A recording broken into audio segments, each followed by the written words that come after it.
Hello and a warm welcome to Personal Finance. I'm Gugulethu Cele. Today I'm joined by Mandy Porter, Senior Financial Planner at Alexander Forbes, to talk about all things involved when it comes to women and money. Now that's obviously given the fact that in August in South Africa we have celebrated Women's Day, and August is almost deemed to be Women's Month. So given this focus, Mandy, it's good to have you with us in studio. A woman-focused show, but let's take a look at a recent event. I understand Alexander Forbes had a wonderful Women's Day briefing, a nice high tea that was served, and there were particular themes that were discussed about women as well as how they manage their wealth. Yes, there were, thanks. And it was an absolutely wonderful event, and I think we just relish in it, knowing that there's one day that women can celebrate being a woman. But there are a lot of common themes that come through, and it's just really, about becoming more empowered and more knowledgeable. Knowledge is power. Planning for your retirement, for any crisis that might happen, whether it's a divorce, a death. So those are sort of the common themes, and also, how starting from a very young age, and the power of compounding growth over time. So those were just the sort of common themes that came through. Before we venture into some of the solutions, let's touch on the typical pitfalls of all women, which is probably what? Having a shoe fetish and liking handbags a bit too much. And I understand that there isn't this very strong focus on women as savers sometimes. We often throw caution to the wind sometimes, don't we? Yeah, well, I think, look, retail therapy is just so important for a woman, and we always tend to buy the shoes that we don't need. But, women are becoming more and more, I think, financially aware, which is great. We are seeing that coming to the fore. And I think, yes, the mistakes that they make is that they don't necessarily have a budget. So, if you stick to a budget, you work within that, you live within your means. And I think that's a problem. And oftentimes women rely probably too heavily on their spouse or their partner for the financial decisions that are made in the household. So but I think a budget is absolutely crucial. Yeah. Having mentioned the spouse, how tricky is that, especially given the fact that there are different types of marriage contracts that come into play as well, whether you have an ANC in place or married in community or property? Is that also a potential risk, if I can even call it that, to a woman's finances? Yes, absolutely. When you enter into a marriage, it's a financial contract. It's a business contract. It's a relationship, and so there has to be a huge element of trust. And I think women perhaps take it a little bit too lightly. It's an absolutely critical thing. And as I say, I think really what they need to do is be involved in the finances more so than perhaps they have been in the past. So even for a married couple or those who are cohabitating, I take it the first point of call then would be to seek some kind of a financial advice and make sure they're both in the know. Very much so, and do it together. There's nothing better than doing it together. Yeah, very much. Especially when it comes to large asset purchases as well, which often can be a very contentious issue. Yes, indeed. Yeah. If we take a look though at some of the particular benefits or risks to being a woman, obviously we know that a particular trend is to ensure that you cover your risk given the rate of retrenchment, death or injury or disability cover, and that's also something that isn't necessarily prioritized, I take it. No, it isn't necessarily, but the great news is that women actually get a discount on disability, dreaded disease. Tell us why women can get discounts because on we're seen as lower risk, because we live longer than men. So there's that element, and also particularly beneficial is on the short-term insurance side. Let's take car insurance, for example. Women tend to be less aggressive on the roads. They tend to have less accidents, and therefore they put in less claims than men do.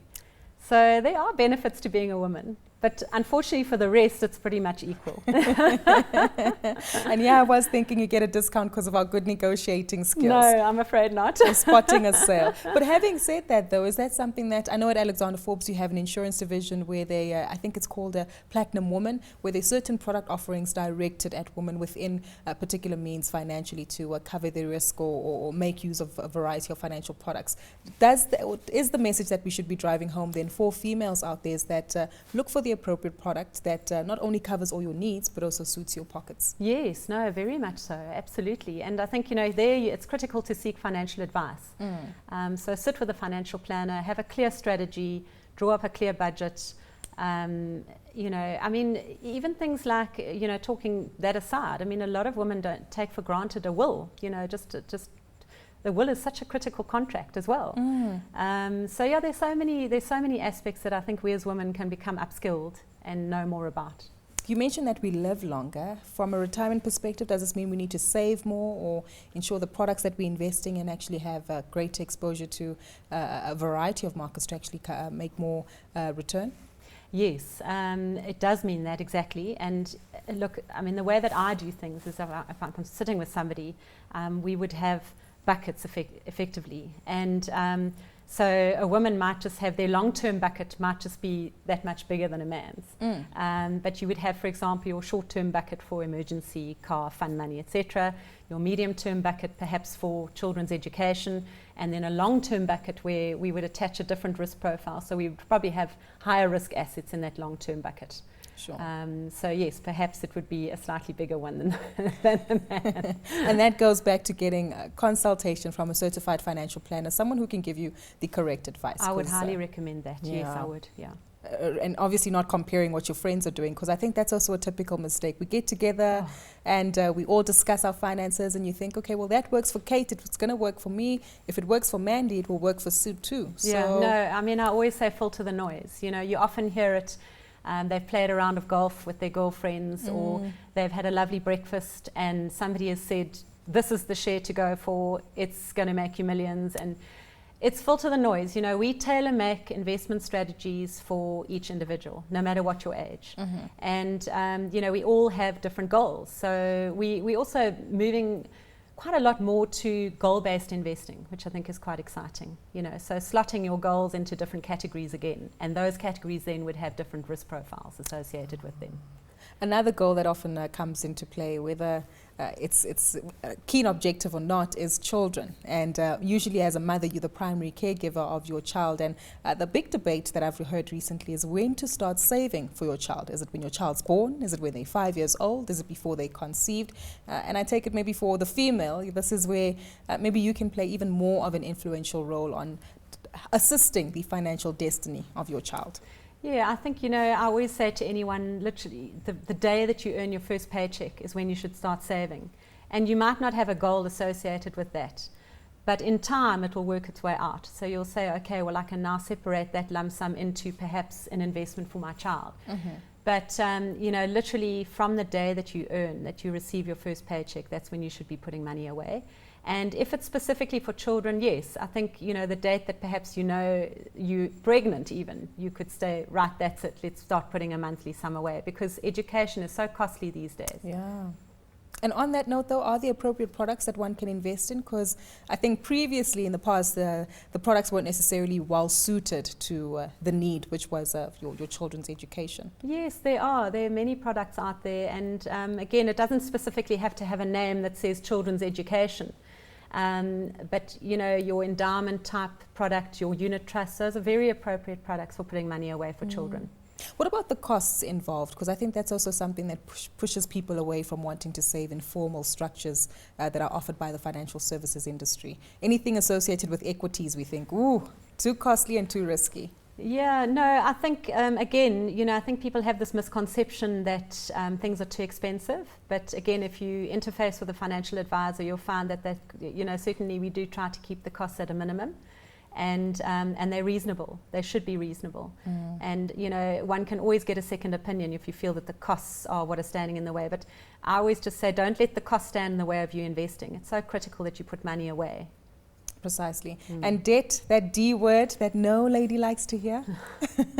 Debt is a difficult one, you know, and that's I tend to say, if you can possibly try and pay cash for as much as you can, you know, that is the way to go, because so many people get themselves into a debt trap because they're given credit and they live on credit. You know, you ask so many people when they talk about their value system, actually the most important thing to them is perhaps just their family and their loved ones. It's not really the material things. And again, you know, we talk about the shoes that we desperately want, we don't necessarily need. So it's about living within your needs, within your means, and you know, trying to pay cash as far as possible and not living on credit. Having said that, though, do we find that women probably are more at risk of falling into debt, or maybe make up the contributors of, living in debt, given the fact that we want to live these opulent lifestyles? I don't know if I'm too optimistic, but I think that women are just so sensible. I agree with you.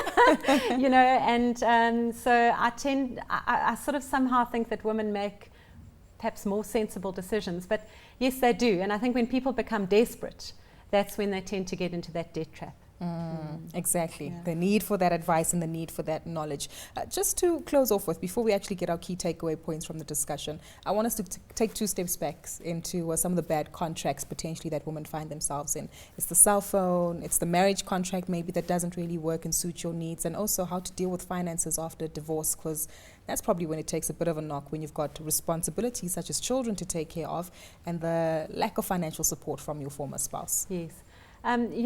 This is where it's just so critical as a woman to seek advice from a reputable organization, and seek the help. The same way that perhaps you would get counseling when you're in trauma. Seek that professional help and again, meet with a financial advisor, because they can put a plan in place and they can explain things to you. And if you're dealing with a reputable organization, you'll have recourse against them. But the critical thing is, just don't ever go into anything, whether it's a contract or an investment, if you don't understand it. Sure. Don't touch it. If you don't understand it, leave it. Leave it. Leave it alone. Otherwise, seek clarity then. Yeah. Strong point to leave it on. Let's get a quick recap of tonight's takeaways from this discussion. Well, Mandy, you've certainly given us a wake-up call. If you don't understand anything, just leave it. But other than that, what else should consumers remember from tonight's discussion? Well, as I say, I think as women, have a clear strategy, have clear investment goals, draw up a budget and become financially aware. And the more awareness you have, the more you can, you can be there in the process. Yeah, that's it. And you don't need a man to be financially independent, You right? don't need a man, not at all. And women are becoming more and more financially empowered. So, the sky's the limit as far as I'm concerned. Exactly. I say girl power to that. But on that note, that's where we leave it for Personal Finance this evening. A big, big thank you to my guest, Mandy Porter, Senior Financial Planner at Alexander Forbes, for joining us. Remember that we want to hear from you, and maybe you can share your thoughts as a female managing to conquer her finances. You can tweet any of your comments to @CNBC Africa using the hashtag Finance410, or to myself @Gugulethu on Twitter. Until next time, take care, everyone.